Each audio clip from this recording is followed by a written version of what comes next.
हरे ఓం कृष्ण हरे प्रभु कृष्ण जी प्रभु जी శ్రీరామ్ दंडवत हरे प्रणाम कृष्ण प्रभु जी। हरे దండాత్ हरे कृष्ण कृष्ण प्रभु ప్రణామాలు जी प्रभु जी दंडवत दंडवत प्रणाम प्रणामाలండి। हरे దండాత్ हरे कृष्ण कृष्ण ప్రణామాలు प्रभु प्रभु जी जी दंडवत दंडवत प्रणाम प्रणाम प्रभु प्रभु। दंडवत दंडवत प्रभु जी दंडवत प्रणाम। हरे कृष्ण हरे प्रभु जी कृष्ण दंडवत प्रणाम प्रभु जी హరే हरे కృష్ణ कृष्ण प्रभु जी कृष्ण दंडवत प्रभु जी प्रणाम प्रभु दंडवत जी। प्रणामाలు। हरे कृष्ण प्रभु जी दंडवत प्रणामाल प्रभु जी। జై हरे कृष्ण प्रभु जी दंडवत प्रणामम yes.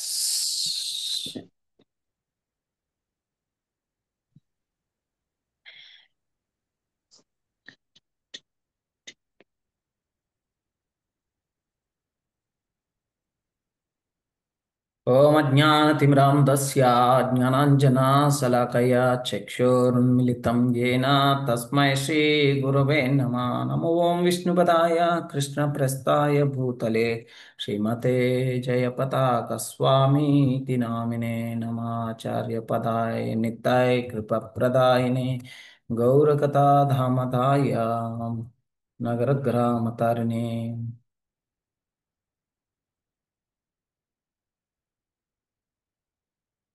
नमो ओं विष्णुपदाय कृष्णप्रस्थाय भूतले श्रीमते भक्तिवेदान्ता स्वामिनिति नामिने नमस्ते सारस्वते देवे गौरवाणी प्रचारिणे निर्विशेष शून्यवादी पाश्चात्य देशतारिणे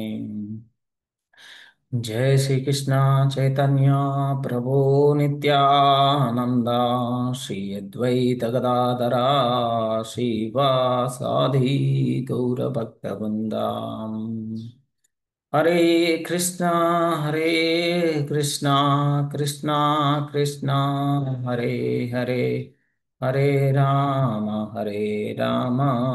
राम राम हरे हरे. मुखं करोति वाचालं पङ्गुं लङ्घयते गिरिं यत्कृपातमहं वन्दे श्रीगुरुं दीनतारिणं परमानन्दमाधवं श्रीचैतन्य ईश्वरं हरि ओं तत्सत्.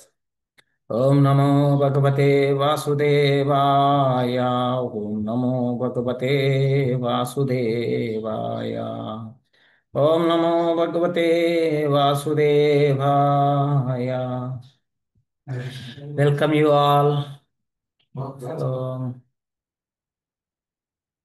ఈరోజు మనకి భగవద్గీత 8వ అధ్యాయము 16వ శ్లోకం. సో అది వచ్చేసి అహబ్రహ్మ భువనాల్లోక పునరావర్తినో అర్జున మాముపేత్యసు కౌంతేయ పునర్జన్మనా విద్యతే. సో మనం ఈ యొక్క శ్లోకం గురించి ఆ, చాలా కూలంకుషంగా నిశితంగా మాట్లాడుకుందాం. ఎందుకంటే ఇది కృష్ణ చెప్తున్నాడు. ఏం చెప్తున్నాడు కృష్ణ? ఆ బ్రహ్మ భువనార్లోక పునరావర్తినో అర్జున మాముపేత్యతు కౌంతేయ పునర్జన్మనా విద్యతే. అంటే భౌతిక జగత్తునందలి అత్యున్నత లోకము మొదలుకొని అత్యధమ అత్యధమ లోకము వరకు గల సర్వలోకముల జన్మ మృత్యుభరితమైన దుఃఖ ప్రదేశములే కానీ ఓ కౌంతేయ, నా లోకమును చేరినవాడు పునర్జన్మను పొందడు చెప్తున్నాడు ఇక్కడ. నా లోకమును చేరినవాడు పునర్జన్మను పొందడు.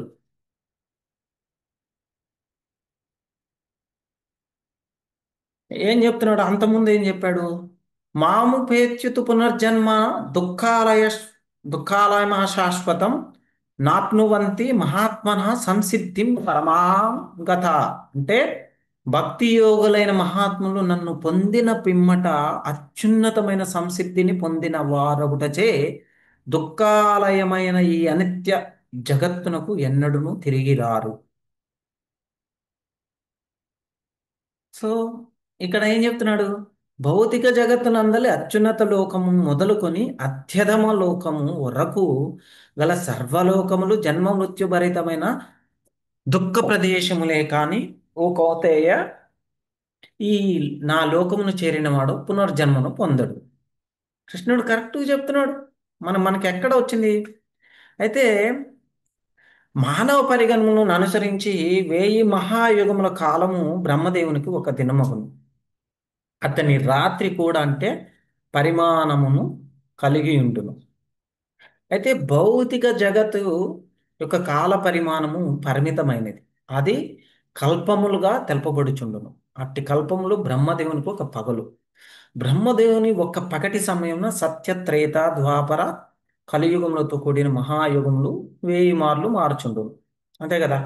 అజ్ఞానము మరియు దుర్గుణములు ఏవియును లేకుండా కేవలము సద్గుణము విజ్ఞానము ధర్మములచే కూడి అంటూ సత్యమగు అంటే 17,28,000 సంవత్సరముల కాల పరిమితి కలిగి ఉండును.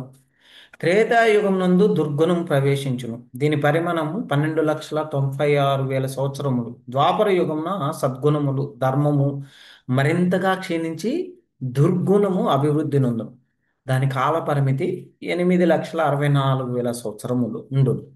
చివరిది అయిన కలియుగం నందు సద్గుణ దాదాపు అదృశ్యమై కలహము అజ్ఞానము అధర్మము దుర్గుణము వ్యసనాది లక్షణములు తీవ్రముగా విజృంభించను. ఈ యుగ కాల పరిమితి 4,32,000 సంవత్సరములు. ఈ యుగంన మనము జరిగిన 5,000 సంవత్సరముల నుండి అనుభవించున్నాము. అంతే కదా. కలియుగం నందు దుర్గుణము మరియు పాపము విపరీతంగా వృద్ధి నొందును. యుగాంతమును దేవాది దేవుడే స్వయంగా కల్కి అవతారము దాల్చి దానవులను వధించి తన భక్తులను సంహరించి అంటే భక్తులను రక్షించి దుష్టులను సంహరించి మరి ఒక సత్యయుగం ప్రారంభించను. ఈ విధముగా జగత్కార్యము కొనసాగుతుండును. అట్లు 4 యుగములు 1000 మార్లు మారినప్పుడు అది బ్రహ్మదేవునికి ఒక పగలు. అతని రాత్రియు అంతే పరిమాణమును కలిగి ఉండును. అయితే బ్రహ్మదేవుడు అట్టి 100 సంవత్సరముల కాలము జీవించిన పిమ్మట తన దేహమును త్యజించును. ఈ 100 సంవత్సరముల భూపరిగణము ననుసరించి మొత్తము 311.4 లక్షల కోట్ల భూ సంవత్సరములగును. ఈ సంఖ్య పరిగణననుసరించి బ్రహ్మ యొక్క ఆయువు అద్భుతము అనంతము ఆశ్చర్యమును గోచరించును. కానీ నిత్య దృష్టితో సూచనచో అది ఒక మెరుపు మెరిసినంతటి స్వల్ప కాలం మాత్రమే. అయితే ఈ భౌతిక జగత్తునందలి బ్రహ్మదేవుడు కూడా జననము వార్ధక్యము రోగము మరణము అతీతుడు కాజాలడు. కానీ అతడు ఈ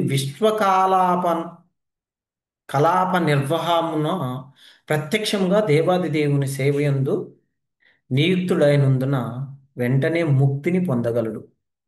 చూడండి మన పరిస్థితి ఏంటి మరి. బ్రహ్మదేవుడు ముక్తిని పొందుతాడు.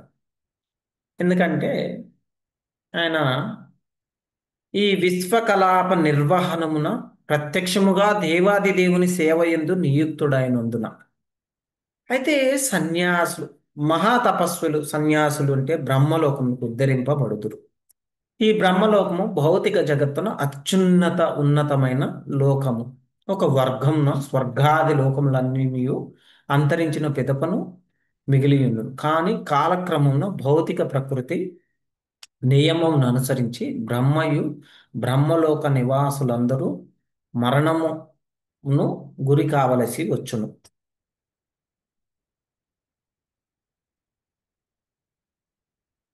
బ్రహ్మదేవుని పగటి సమయం ఆరంభమైనంతనే జీవులందరూ అవ్యక్త స్థితి నుండి వ్యక్తము చెంది పిదప అతని రాత్రి ప్రారంభమైనంతనే తిరిగి అవ్యక్తం నందు లీనమగుదురు. సో ఎందుకు మాట్లాడుకుంటున్నాం మనం ఇక్కడ ఇవన్నీ? సో మనం ఎందుకంటే కృష్ణ ఏం చెప్తున్నాడు? ఆ బ్రహ్మ భువనాల్లోక పునరావర్తిను అర్జున మాముపేత్యతు కౌంతేయ పునర్జన్మనా విద్యతే.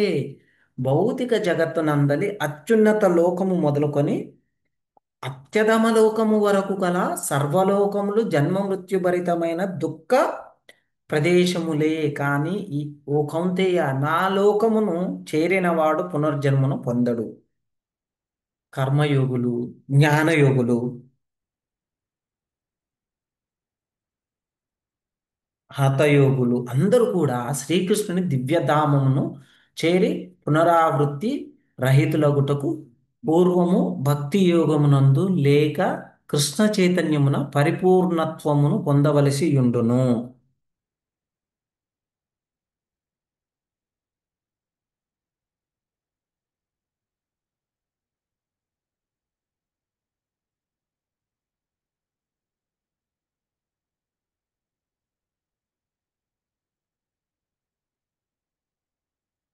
అయితే దేవతాలోకములైనట్టి ఉన్నత లోకములను పొందినవాడు కూడా జన్మ మృత్యువులకు తిరిగి గురియగుచుందురు. భూలోక వాసులు ఉన్నత లోకములకు ఉద్ధరింపబడినట్లుగానే బ్రహ్మలోకమును, చంద్రలోకము, ఇంద్రలోకము వంటి ఉన్నత లోకములకు చెందిన వారు భూలోకమునకు పతనము చెందుదురు. అయితే మనకి ఈ ఉపనిషత్తులు ఏం చెప్తుందంటే, బ్రహ్మలోకమును ప్రాప్తింపజేసేది పంచాగ్ని విద్యను యజ్ఞము ఉపదేశించబడినది. అట్టి యజ్ఞము ద్వారా మానవుడు బ్రహ్మలోకమును పొందినను అక్కడ అతడు కృష్ణ చైతన్యమును అలవరుచుకొననిచో భూలోకమునకు తిరిగి రావలసి వచ్చును.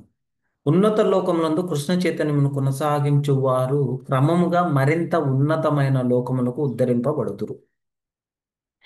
అయితే విశ్వ ప్రళయ కాలముందు అతడు శాశ్వత ఆధ్యాత్మిక జగత్తును చేరును.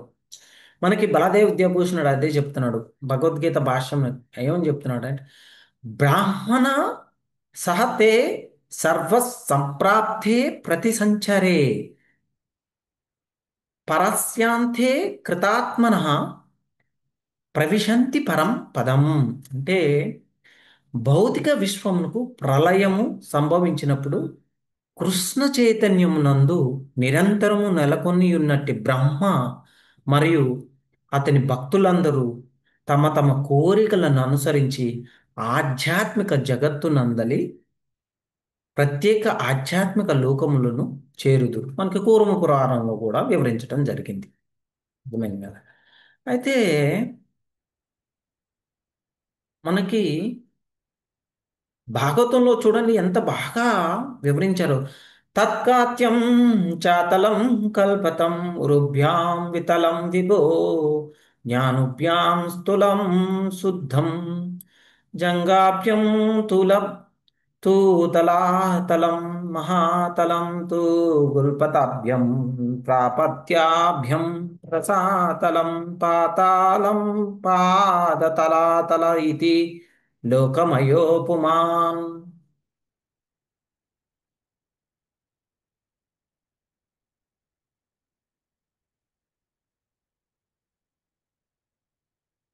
ఏం చెప్తున్నాడంటే, నాతో నుండి తెలుసుకో, మొత్తం 14 లోకాలు 7 లోకాలు కింద వైపు ఉంటాయి. మొదటి మొదటి లోకం అతల, అంటే ఇక్కడ నడుం భాగంలో ఉంటుంది. రెండవది వితల, తొడల ప్రాంతంలో ఉంటుంది. మూడవది సుతల, మోకాళ్ళ వద్ద ఉంటుంది. నాలుగవది తలాతల, అంటే ఈ యొక్క కాళ్ళ పిరుదులు, సారీ, ఈ ఏమంటారు వీటిని, మన మ్, పిక్కలు. ఐదవది మహాతల, ఆ, కాళ్ళ మడమల మధ్య ఉంటుంది. ఆరవది రసాతల, పాదాల పైభాగంలో ఉంటుంది. ఏడవది పాతాల, కింద ఉంటుంది. అయితే ఈ యొక్క ఆధునిక పరిశోధకులు, అంటే అంతరిక్ష యాత్రికులు చేసే ఖగోళ శాస్త్రవేత్తలు కానీ శ్రీమద్ భాగవతం నుండి తెలుసుకోవాల్సిన విషయం ఏంటంటే, అంతరిక్షంలో 14 రకాల లోక వ్యవస్థలు ఉంటాయి. ఈ స్థితిని భూలోకాన్ని ఆధారంగా చేసుకొని లెక్కించడం జరుగుతుంది. భూలోకానికి పైన భువర్లోకము, తర్వాత స్వర్లోకము, ఆ తదితరంగా పైకి పోతూ సత్యలోకం వరకు ఇవి పై 7 లోకాలు ఉంటాయన్నమాట. అలాగే క్రిందికి 7 వైపున అతల వితల సుతల తలాతల మహాతల రసాతల పాతాళ లోకాలు ఉంటాయి. ఈ లోకాలన్నీ విశ్వవ్యాప్తంగా విస్తరించి ఉన్నాయి. ఇది సుమారు 2 బిలియన్ నుంచి 2 బిలియన్ చదరపు మైళ్ళ విస్తీర్ణంలో ఉంటుంది. ఆధునిక ఆధునిక ఖగోళవేత్తలు భూమిని వదిలి కేవలం కొన్ని వేల మైళ్ళు దూరం మాత్రమే ప్రయాణించగలుగుతున్నారు. అందువల్ల వారి ప్రయత్నం ఒక పిల్లవాడు మహాసముద్రం తీరంలో ఆడుతున్నట్లుగా ఉంటుంది. చంద్రుడిపై లోకంలో 3వ స్థాయిలో ఉంటాడు చంద్రలోకం. మనకి అందరు చెప్తున్నాడు చంద్రగ్రహానికి వెళ్ళాం, చంద్రగ్రహానికి వెళ్ళాం అని చెప్పేసి. చంద్రగ్రహానికి వెళ్ళాలి అంటే ఫస్ట్ సూర్యుడిని దాటి వెళ్ళాలి. సూర్యుడిని దాటే ఏమవుతుందంటే సూర్యమండలంలో మనం గత మీకు ఎగ్జాంపుల్ కూడా చెప్పాను కదా, గత క్లాస్లో నేను చెప్పినప్పుడు అదేం చెప్పాను, సూర్యమండలం వెళ్ళాలంటే సూర్యమండలంలో ఉండాలి అంటే అక్కడ వేడిని తట్టుకునే స్థాయి కలిగినటువంటి దేహాన్ని కలిగి ఉండాలి మనం. ఆ దేహం అక్కడ నివసించే వారికి అక్కడ సంబంధించిన దేహం ఉంటుంది. మనం ఇక్కడ ఈ మనం చెప్పుకున్నాం కదా ఏమని, 5 ఈ యొక్క ప్రకృతితో అంటే మనకి చేయబడిన ఈ భూమి, నేల, నిప్పు, ఆ, వాయువు, నీరు, వీటితో వాటితో చేయబడినటువంటి దేహము ఈ భూలోకమును దాటి వేరే లోకానికి వెళ్ళే అంతటి స్తోమత ఉండదు. స్తోమత అంటే దాన్ని అర్హత దానికి ఇప్పుడు మనం మాట్లాడుకున్నాం కదా. ఇప్పుడు నేను ఎగ్జాంపుల్ ఆంధ్రాకి రావాలి, నేను ఎక్కడో ఉన్నాను. ఆంధ్రాకి రావాలంటే నేను ఆంధ్రాకి రోడ్డు మీద నన్న రావాలి, లేదంటే ఇప్పుడు ఉన్న దగ్గర నుంచి నీటిలో అన్నా ప్రయాణించాలి, లేదంటే ఆకాశంలో ప్రయాణించాలి. ఓకే, నీటి మీద ప్రయాణించేటప్పుడు నేను పడవ ఏదన్నా ఒకటి నౌక ఏదో ఒకటి తీసుకొని దాని ద్వారా నేను భారతదేశానికి రావాలి. అంటే ఏదన్నా ఒకటి విశాఖపట్నం కానీ, మచిలీపట్నం కానీ, ఏదన్నా ఒక కాకినాడ, అక్కడికి వస్తే నేను ఆంధ్రాకి వస్తాను. అది కాకుండా నేను ఎక్కడో చెన్నైలో కానీ, మద్రాసుపట్నంలో కానీ, లేదంటే కొచ్చిలో కానీ దిగాను అనుకో, నేను ఆంధ్ర లాగా భావించడం సాధ్యపడుతుంది? అది నేను అనుకోవచ్చు నేను ఆంధ్రాలో ఉన్నానని చెప్పేసి, కానీ ఆంధ్రాలో ఉన్నట్లు కాదు కదా అది. సో ఒక ప్రదేశానికి వెళ్ళాలి అని అంటే ఒక దిశానిర్దేశత అనేది ఉంటుంది. దానిని బట్టి ఆ దిక్కులను బట్టి మనం నార్మల్గా చూసుకున్నా కానీ అంతే కదా వెళ్ళాలి, ఒక దిశానిర్దేశత ద్వారా వెళ్తుంది. కానీ ఈ మూర్ఖులు ఎలా ఆలోచిస్తారంటే ఎక్కడికో వెళ్ళాను నేను, ఈ రాకెట్ని వేసుకొని నేను చంద్రమండలానికి వెళ్ళాను, అది తప్పు. అంటే మనకి భాగవత 5వ స్కందంలో అనేక గ్రహాల దూరస్థితి గురించి వివరంగా తెలియజేస్తుంది. మనము ఉన్న విశ్వానికి బయటకు కూడా అనేక విశ్వాలు ఉంటాయి. ఇవన్నీ కలిపిన అవి ఆధ్యాత్మిక ఆకాశం అంటే సనాతన యొక్క బ్రహ్మలోకాన్ని యొక్క చిన్న భాగానికి సరిపోతాయి. భగవంతుడు చతుర్ముఖ బ్రహ్మ నుండి మొదలుకొని ఏ లోకమైనా ప్రతి జీవి జననం, మరణం, వృద్ధాప్యం, వ్యాధి అనే కర్మబంధాల నుండి తప్పదని భగవద్గీతలో మనకు చెప్పడం జరిగింది. ఆ బ్రహ్మ భువనాల్లోకి పునరావర్తిను అర్జున మాముపేత్యతు కౌంతేయ పునర్జన్మ నా విద్యతే. అంటే బ్రహ్మలోకం నుండి మొదలుకొని ఏ లోకమైనా తాత్కాలికమైనదే. ఈ భగవంతుని ఆశ్రయానికి వచ్చిన వారికి మళ్ళీ జన్మ ఉండదు. అందుకే పరమ ముక్తి అనే లక్ష్యాన్ని కలిగి ఉన్న తత్వచింతికులు అంటే ఫిలాసఫర్స్ ఉంటారు కదా, తపస్సు చేసే యోగులు, మిస్టిక్స్ అంటే మిస్టిక్ యోగీస్ ఉంటారు కదా, వారు నిజంగా ముక్తిని కోరుకుంటే మొదట భక్తి యోగం పట్ల ఆకర్షితులు కావాలి. భక్తి లేకుండా ఎవరు భగవంతుని లోకంలో ప్రవేశించలేరు.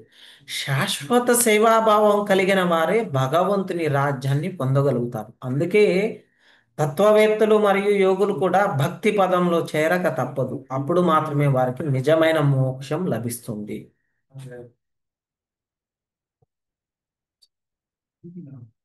అర్థమవుతుంది కదా. సో మనం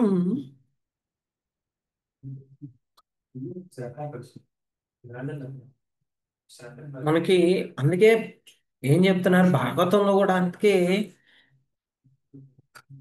ఎప్పుడైతే ఈ యొక్క భాగవతాన్ని ప్రామాణికంగా తీసుకొని, భగవద్గీతను ప్రామాణికంగా తీసుకొని మన జీవన విధానాన్ని కొనసాగిస్తామో ఒక జీవనానికి సంబంధించినటువంటి సార్థకత సాఫల్యత అనేది లభిస్తుంది.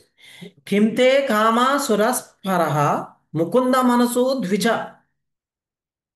ఆదిఝరుర్మూదాం రజనా క్షుదితస్య యథేత్రతరే. అంటే ఎప్పుడైతే ఒక రాజుని ఐశ్వర్యం అత్యంత ఆకర్షణీయంగా ఉండేది కాబట్టే స్వర్గవాసులు కూడా అది కావాలని ఆశపడతారు.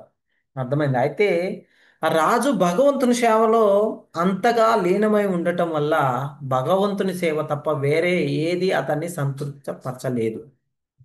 ప్రపంచంలో జీవులు సంతృప్తి పరచగల రెండు విషయాలు ఉన్నాయి. ఒకటి భౌతిక కోరికలతో నిండినప్పుడు మనం ఇంద్రియ భోగాలనే సంతృప్తి పొందుతాం. కానీ ఒకరు భౌతిక గుణాల నుండి విముక్తి పొందినప్పుడు వారు భగవంతుని సంతృప్తి కోసం శ్రద్ధాభక్తులతో చేసే సేవలోనే ఆనందం పొందుతారు. ఇది తెలియజేస్తుంది ఏంటంటే జీవి సహజంగా సేవకుడే కానీ సేవింపబడే వ్యక్తి కాదు. బాహ్య శక్తుల మాయ వల్ల జీవితాను ప్రభువు అని తప్పుడు భావన కలిగి ఉంటాడు. కానీ వాస్తవంగా అతను లైంగిక కోరికల కోసం ఆశ, గర్వం, మత్తు, అసహనత వంటి ఇంద్రియాల సేవకుడే. ఆధ్యాత్మిక జ్ఞానంతో సద్భావన కలిగిన వ్యక్తి ఎప్పుడైతే సద్భావనతో ఉంటాడో అప్పుడు మాత్రమే అతను తను భౌతిక లోకానికి అధిపతి కాదని కేవలం ఇంద్రియాల సేవకుడే అని గ్రహిస్తాడు. అప్పుడు అతడు భగవంతుని సేవ కోసం వేడుకుంటాడు. ఏం చేస్తాం మనం భగవంతుడి సేవ? మనం ఆ స్థాయికి రావాలి. ఇప్పుడు మనం అందరం కూడా స్థాయిలో ఉన్నాము. ఏం చేస్తున్నాం? రోజు హరే కృష్ణ కృష్ణ కృష్ణ హరే హరే, హరే రామ రామ రామ హరే హరే. ఇది చేయటం ద్వారా ఏమవుతుంది? మనం వాట్స్మెంట్ ask you to start a company. Why? ఎందుకు ఇది ఎవరు ప్రెస్ చేశారు?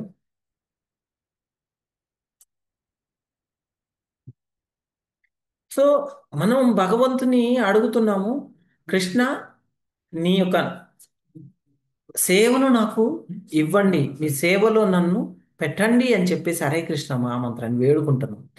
మనం నకిలీ భౌతిక ఆనందాల వంచన లేకుండా సంతోషంగా ఉండాలి అంటే భగవంతుని సేవలో లీనమై ఉండాలి. భగవంతుని వేడుకోవాలి మనం. అదే సేవను. హరే కృష్ణ కృష్ణ కృష్ణ హరే హరే, హరే రామ రామ రామ హరే హరే. ఎప్పుడైతే అది చేస్తామో మనకి వారి యొక్క సేవలో మనల్ని వినియోగించాలి, మనల్ని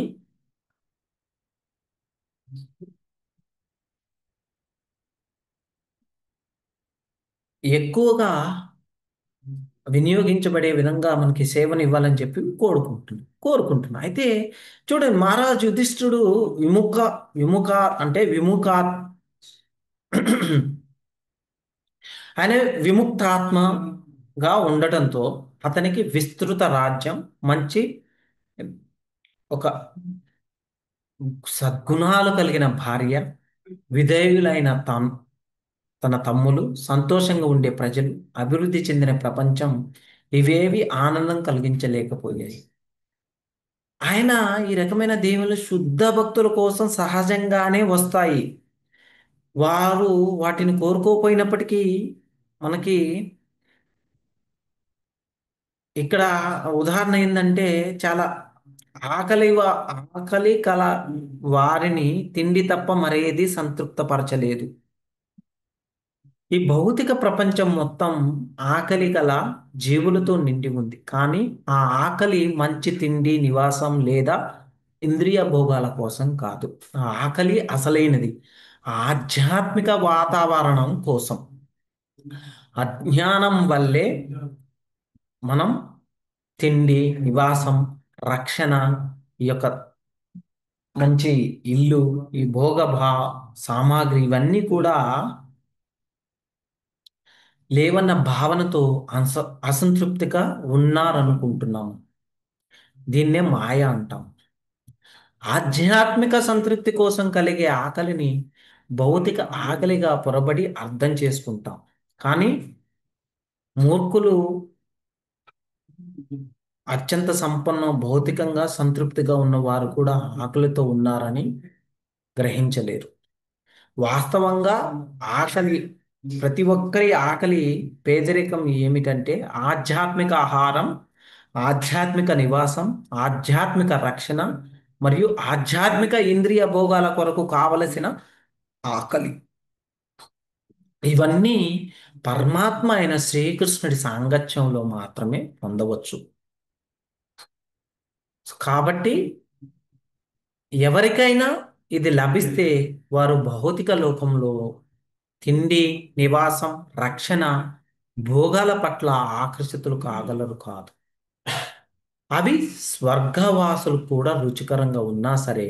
అందువల్లే మనకి భగవద్గీతలో ఈ భగవంతుడు చెప్తున్నాడు ఈ శ్లోకంలో, బ్రహ్మలోకం వంటి సర్వోన్నత లోకంలోనైనా భూమి ప్రమాణంలో కోట్ల సంవత్సరాలు ఆయుష్ ఉన్నా ఆ ఆకలి తీరదు. అలాంటి ఆకలి తీరే మార్గం బ్రహ్మలోకానికి పైనున్నటువంటి ఆధ్యాత్మిక లోకంలో ముకుందుడైన భగవంతుని సాంగత్యంలో అమరత్వాన్ని పొందినప్పుడు మాత్రమే సాధ్యమవుతుంది. అర్థం చేసుకోవాలి మనం. అందుకే కృష్ణ ఏం చెప్తున్నాడు, ఆ బ్రహ్మ భువనాల్లోకో పునరావర్తిను అర్జున మాముపైత్యతు కౌంతేయ పునర్జన్మనా విద్యతే. అందుకే ఏం చేయాలి మనం, శ్రోతవ్యాధాని రాజేంద్ర నృణాం శాంతి సహస్రశః అప్సయాతం ఆత్మతత్వం గ్రహేషు గ్రహమేదినాం.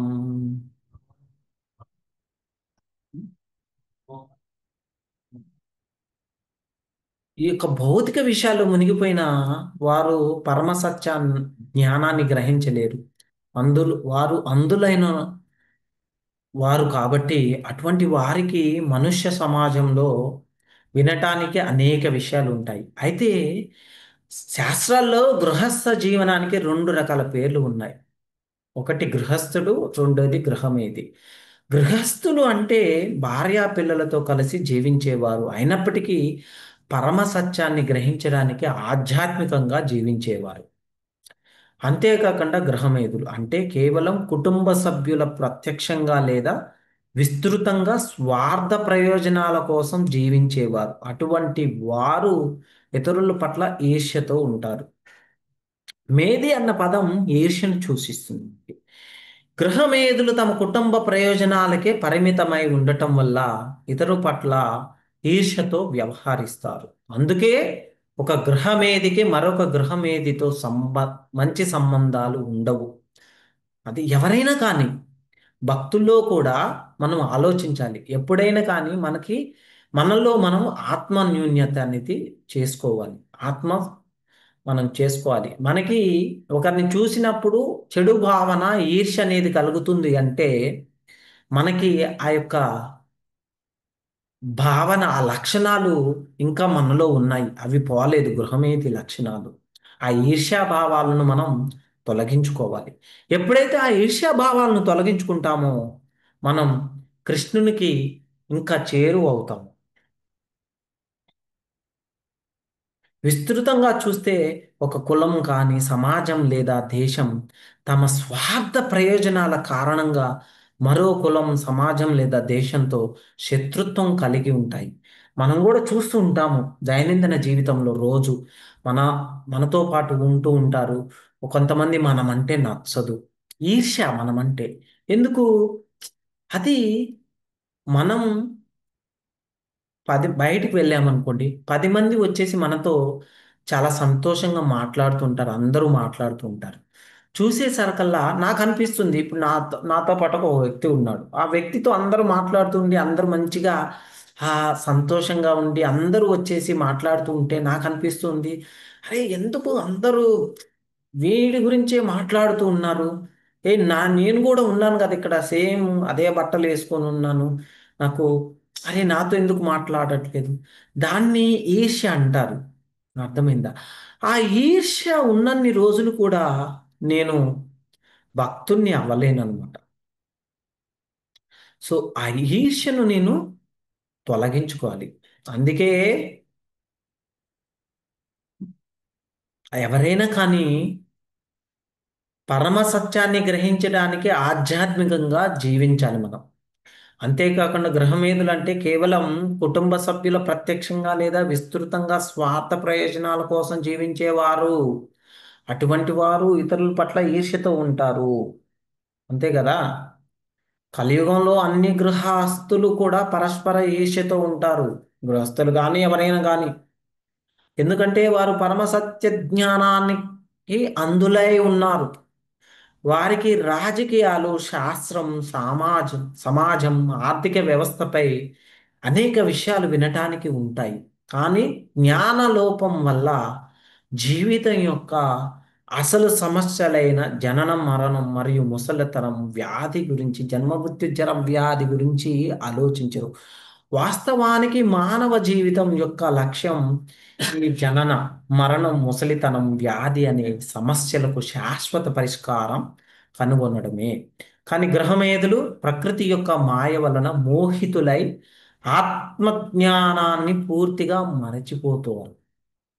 పోతున్నారు. ఈ జీవన సమస్యలకు శాశ్వత పరిష్కారం ఏమిటంటే భగవంతుని లోకానికి తిరిగి వెళ్ళడం. అంటే వీటికి అంతిమ నివృత్తి పొందటం. భగవద్గీతలో ఈ శ్లోకం ప్రకారం ఈ భౌతిక బాధలు, జన్మ మృత్యుజర వ్యాధి, జన్మ మరణం, ముసలితనం వ్యాధి నశించిపోతాయి. భగవంతుని లోకానికి తిరిగి వెళ్ళే విధానం ఏమిటంటే భగవంతుని యొక్క నామం, రూపం, గుణాలు, లీలలు, వారి యొక్క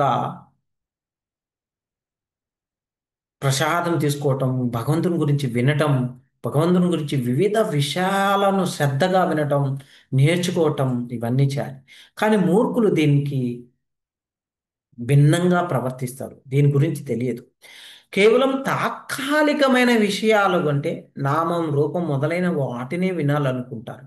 ఈ వినే స్వభావాన్ని నిజమైన శ్రేయస్సుకు మనం ఎలా ఉపయోగించాలో తెలుసుకోలేకపోతున్నాం. ఎప్పుడైతే మనం మూర్ఖులుగా కానీ గ్రహమేధిలుగా ఉంటామో.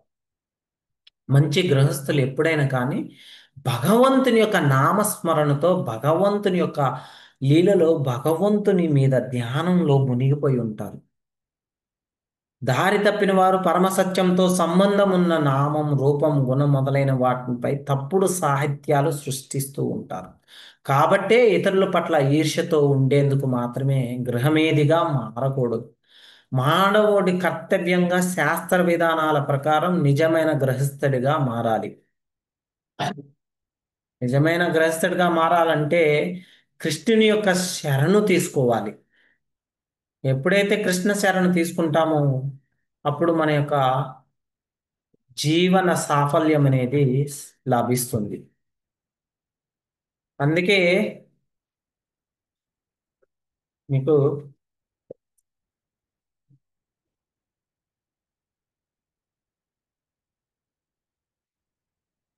ఇక్కడ కొద్దిగా ఎందుకనో గాలి దుమ్ము మంచిగా చల్లగా ఉంది, గాలి వస్తుంది అనమాట. ఈరోజు నిన్న కూడా వానలు ఉన్నాయి ఇక్కడ. అయితే మనం చూడండి భాగవతంలో అదే చెప్తారు. శబ్దస్య హి బ్రాహ్మణ ఏష పంతాయా నామాభిద్యత్య దయాయతి ధీర్ అపార్థై పరిబ్రహ్మస్తత్ర నా విందతే అర్థాన్ మాయామయే వాసనయ శయనః. అంటే వేద శబ్దాల ప్రదర్శన విధానం అంతగా మాయాజాలంగా ఉంటుంది.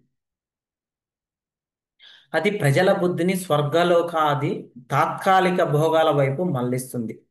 బద్ధజీవులు అటువంటి స్వర్గమయమైన మోసపూరిత ఆనందాల కలలలో తేలిపోతూ ఉంటారు. కానీ వాస్తవంగా అటువంటి స్థలాలలో వారికి పట్టే సంతోషం అనే దాంట్లో అసలైన ఆనందం ఉండదు. అయితే బద్ధజీవి భౌతిక ప్రపంచంలో ఆనందం కోసం ఎల్లప్పుడూ ప్రణాళికలు వేసుకుంటూ ఉంటాడు. అది విశ్వాంతం ఉన్న అంచుల వరకు అయినా సరే ఈ భూమి మీద లభించే సహజ వనరులను ఎంతవరకు తన శక్తితో ఉపయోగించగలదో అంతవరకు దోచుకుంటాడు. అయినా అతనికి తృప్తి అనేది ఉండదు. చంద్రుడిపై శుక్రగ్రహంపై వనరుల కోసం వెళ్ళాలని ఆశిస్తాడు. కానీ భగవద్గీతలో మనకు అదే ఏం చెప్తున్నాడు? ఆ బ్రహ్మ భువనాల్లోకో పునరావర్తినో అర్జునో మాముపేత్యతు కౌంతేయ పునర్జన్మనా విద్యతే. భగవంతుడు ఈ విశ్వంలోని అనేక గ్రహాలు మరియు ఇతర భౌతిక వ్యవస్థల్లోని గ్రహాల గురించి హెచ్చరిస్తూ ఉన్నాడు. ఇవన్నీ వృధా నాయనా, మరియు ఇవన్నీ కూడా అనర్థమైనవి, మనకి వీటితో సంబంధం లేదు, నా లోకానికి వచ్చేయండి రా అని చెప్తున్నాడు. ఈ విశ్వంలోనే కాక అనేక విశ్వాలు కూడా ఉన్నాయి, వాటిలో మరెన్నో గ్రహాలు ఉన్నాయి, మనం తెలుసుకోవాలి. కానీ ఎక్కడా కూడా మానవుడి ప్రధాన బాధలు జన్మ, మృత్యు, జరవ్యాధి ఇవి తప్పవు. అర్థమైందా? బ్రహ్మలోకం లేదా సత్యలోకం వంటి అత్యున్నత స్థలమైన కూడా నిజమైన నివాసానికి అనుకూలమైన స్థలం కాదు. ఎందుకంటే అక్కడ కూడా భౌతిక బాధలు ఉన్నాయి. బద్ధ జీవులు ఫలములు తీయాలనే కర్మబంధ నిబంధనల కింద బలవంతంగా నడిపించబడతారు. ఒకప్పుడు బ్రహ్మలోకానికి చేరుకొని మరొకసారి పాతాళలోకానికి పడిపోతారు. మూర్ఖులైన వారు మళ్ళీ తిరిగి అదే కావాలని కోరుకుంటారు. నిజమైన ఆనందం ఎక్కడుందండి? అది భగవంతుని లోకంలో ఉంది. అక్కడ భౌతిక బాధలు లేవు. అందుకే వేదాలను ఆధారంగా చేసుకొని ఫలానుభావాల కోసం చేసే కర్మ విధానాలు జీవులను తప్పిదారు పట్టిస్తున్నాయి. తప్పుదారి. ఒక దేశం, ఒక ప్రదేశం లేదా ఒక గ్రహం నందు ఉన్న జీవిత విధానం అధికమైనదిగా అనిపించవచ్చు. కానీ భౌతిక ప్రపంచంలో ఎక్కడా కూడా జీవి యొక్క నిజమైన కోరిక అంటే నిత్య జీవితం, సంపూర్ణ జ్ఞానం, పరిపూర్ణ ఆనందం ఇవి సాఫల్యం చెందవు. మనకు అందుకే సుఖదేవ గోస్వామి అర్ధస్పష్టంగా సూచిస్తున్నది ఏమిటంటే, మహారాజు పరీక్షితుడు తన చివరి జీవన దశలో స్వర్గలోకాలకు వెళ్ళాలని కోరిక పెట్టకూడదు, బదులుగా భగవంతుని యొక్క లోకానికి తిరిగి వెళ్ళే విధంగా తన్ను సిద్ధం చేసుకోవాలని చెప్తారు. ఎలాంటి భౌతిక లోకము, అక్కడ లభించే సౌకర్యాలు శాశ్వతమైనవి కావు. కాబట్టే వాటి ద్వారా లభించే తాత్కాలిక సంతోషం పట్ల ఒక వాస్తవిక ఆసక్తి కలిగి ఉండాలి అని చెప్పేసి చెప్పడం జరిగింది. మనం ఏం చేయాలి?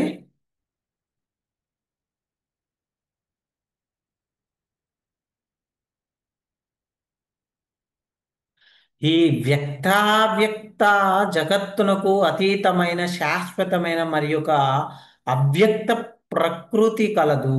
అది పరమోత్కృష్టమును నాశరహితమును అయ్యున్నది. ఈ భౌతిక జగత్తునందు కల సమస్తము నశించును, అది మాత్రము యథాతథముగా నిలిచియుండును. అదేంటది? పరమస్తాస్మాత్తు భావోన్యో వ్యక్తో వ్యక్తాత్ సనాతన యా స సర్వేషు భూతేషు నశ్యత్సు నా వినశ్యతి. ఈ జగత్తుకి ఎవరైతే ఇక శ్రీకృష్ణు యొక్క ఉత్కృష్టమైన ఆధ్యాత్మిక శక్తి దివ్యమును శాశ్వతమును అయ్యున్నదో, బ్రహ్మదేవుని పగట సమయమునందు వ్యక్తమై అతని రాత్రి సమయం నశించు భౌతిక జగత్తు నందలి మార్పులకు అది అతీతమై ఉండును. శ్రీకృష్ణుని ఉన్నత శక్తి భౌతిక ప్రకృతి గుణమునకు పూర్తిగా వ్యతిరేకమైనది. ఉన్నత మరియు న్యూన ప్రకృతులు ఇదివరకే మనకి అధ్యాయంలో కూడా వివరించుకున్నాము. అక్కడికి చేరటమే మన యొక్క జీవిత పరమ గమ్యము. దానిని ఎప్పుడైతే చేరామో మనకి ఎటువంటి చింతన అనేది ఉండదు. అవ్యక్తోక్షర ఇత్యుక్తో స్తమహాహో పరమాం గతిం యం ప్రాప్య నా నివర్తంతే తద్ధామ పరమం మమ. అంటే వేదాంత తత్వజ్ఞులు దేనిని అవ్యక్తమనియు అక్షరమనియు వర్ణిస్తున్నారో, ఏది పరమ లక్ష్యంగా తెలియజేయబడుచున్నదో, ఏ ప్రదేశమును పొందిన పిమ్మట జీవులు వెనకకు తిరిగి రారో, అదే శ్రీకృష్ణుని యొక్క దివ్యధామము, అదే చింతామణి ధామము. అనగా కోరికలన్నీ నెరవేరునట్టి స్థానముగా వర్ణింపబడినది. గోలోక బృందావనంగా పిలువబడు శ్రీకృష్ణుని ధామము, శ్రీకృష్ణ దేవాది దేవుడైన శ్రీకృష్ణుని యొక్క దివ్యధామము. మనకి బ్రహ్మ సంహితలో కూడా చెప్పారు, చింతామణి ప్రకర సద్మస కల్ప వృక్షావ. అయితే చింతామణులతో నిర్మితమైన సౌధములతో అలరారుచుండును. అక్కడ కోరినంతనే అన్ని రకములైన భక్ష్యములను, అంటే ఫలములను సమకూర్చు కల్పవృక్షములు మరియు అక్షయముగా పాలనొసగు సురభి ధేనువులనబడు కామధేనువులు కూడా ఉండును. ఈ ధామమునందు భగవానుడు లక్షల కొలది లక్ష్మీదేవులచే సేవింపబడుచుండును. అది దేవాది దేవుడు మరియు సర్వకారణ కారుణుడై గోవిందునిగా అతడు అక్కడ పిలువబడును. అతడు మధురముగా వేణునాదము చేయుచుండును. వేణుముఖాంతం అరవింద దళాయతాక్షం. అతని దివ్య రూపము సర్వ జగన్మోహనకరమైనది. అతని నేత్రములు పద్మదళముల వలనే, అతని దేహఛాయ నీలమేఘ వర్ణమును పోలియుండును. పరమాకర్షుడైన అతని సౌందర్యము వేలాది మన్మధులను అతిశయించునంత మనోహరముగా నుండును. అతడు పీతాంబరమును ధరించి కంఠమున దివ్యమైన పుష్పమాలను, శిరమున నెమలి పింఛమును దాల్చియుండును. వక్షస్థలమున శ్రీవత్స అన్ని ధరించి ఆధ్యాత్మిక జగత్తునందలి పరమోన్నత లోకమునైన తన దివ్య ధామమున గోలోక బృందామున గూర్చి శ్రీకృష్ణుడు భగవద్గీత ఎందు ఇక్కడ మనకి సూచనప్రాయంగా తెలియచున్నది. దాన్నే బ్రహ్మ సంహితలో కూడా తెలపటం జరిగింది. అయితే మనకి ఉపనిషత్తులు ఏం చేస్తారు? పురుషాన్నం పరం కిచ్చిత్ నా కాష్టనా కాష్టాసర పరాగతి. అది ఓకే, మనం అర్థం చేసుకోవాలి. మనకి ఈ యొక్క భౌతిక జగత్తులో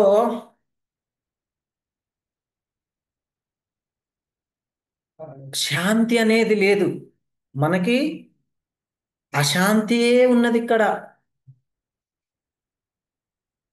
అందుకోసం మనం కృష్ణనామస్మరణ చేసి కృష్ణుని వేడుకోవాలి. కృష్ణ, దయచేసి నా యందు కృప ఉంచి దయ ఉంచి నన్ను నీ లోకానికి తీసుకువెళ్ళు. అందుకోసం మనం హరే కృష్ణ కృష్ణ కృష్ణ హరే హరే, హరే రామ రామ రామ హరే హరే అని అనునిత్యం కృష్ణనామస్మరణ చేస్తూ కృష్ణుని యొక్క పాద సేవకు అర్హతని సాధించాలి. అది చేసినప్పుడు మనకు జీవన సార్థకత అనేది లభిస్తుంది. ఓకేనండి, హరే కృష్ణ. ఏమన్నా క్వశ్చన్స్ ఉన్నాయా? Any doubts? హరే కృష్ణ ప్రభుజీ. హరే కృష్ణ అర్థమైందా? ప్రభుజీ. ధన్యవాదాలు ప్రభుజీ. అర్థమైంది ప్రభుజీ, బాగా చెప్పారు. హరే కృష్ణ ప్రభు. అయితే ఒకటి మీరు పంచాగ్నులు అన్న ప్రస్తావన తీసుకొచ్చారు కదా, అదొకసారి వివరిస్తారా ప్రభు? హరే అర్థం కృష్ణ. కాలేదు. పంచాగ్నులు అని చెప్పారు కదా, అవి ఒక్కసారి మళ్ళీ వివరించారా ప్రభు? ఓ లాస్ట్ క్లాస్ పంచాగ్నులు, మేము మిస్ అయ్యాం ప్రభు, సారీ ప్రభు. హరే కృష్ణ. లాస్ట్ క్లాస్ కదా అది. అంటే అది జఠరాగ్ని బడబాగ్ని అవేనా ప్రభు అవే పంచాగ్ని? అవే. ఓకే, ఒక్కసారి అవి అసలు ఈ రోజు ఎందుకు వచ్చిన ప్రస్తావన అనేది ఈ రోజేం చెప్పలేదు కదా నేను. అన్నారు ప్రభుజీ, పంచాగ్ని అని అన్నారు. పంచాగ్నులు లేదు, పంచాగ్ని నేనేమన్నానంటే విద్య అని చెప్పారు, పంచాగ్ని విద్య అని అన్నారు. ఈ రోజేం పంచాగ్ని విద్య గురించి చెప్పలేదు నేను. కావాలంటే ఒకసారి వినండి. ఓకే ప్రభు. నేను పంచభూతాలు అన్నారు, పంచభూతాలు. పంచభూతాల గురించి చెప్పాను నేను. ఆహా. ఓకే. అగ్ని, వాయువు, నీరు, నిప్పు పంచభూతాలు దీని అవి. గురించి చెప్పారు. అదే పంచభూతాల పంచభూతాలు అని గురించి చెప్పారు. చెప్పారు. పంచాగ్ని గురించి ఎక్కడ చెప్పలేదు కదమ్మా. ఓకే ప్రభు. పంచాగ్ని గురించి ఎక్కడ చెప్పలేదు, పంచభూతముల గురించి మాట్లాడాను. ఎస్ ప్రభు. సరే ప్రభుజీ. ఉమ్. ఓకే ప్రభుజీ. హరి కృష్ణ. హరే కృష్ణ, ప్రణామం. ప్రభుజీ హరే కృష్ణ ప్రభుజీ ప్రభుజీ దండవత్ దండోత్ ప్రభుజీ హరే ప్రణామాలు. కృష్ణ. ప్రభుజీ హరే ధన్యవాదాలు కృష్ణ ప్రభు. ప్రభుజీ దండవత్ ప్రణామాలు. హరే కృష్ణ. హరే కృష్ణ.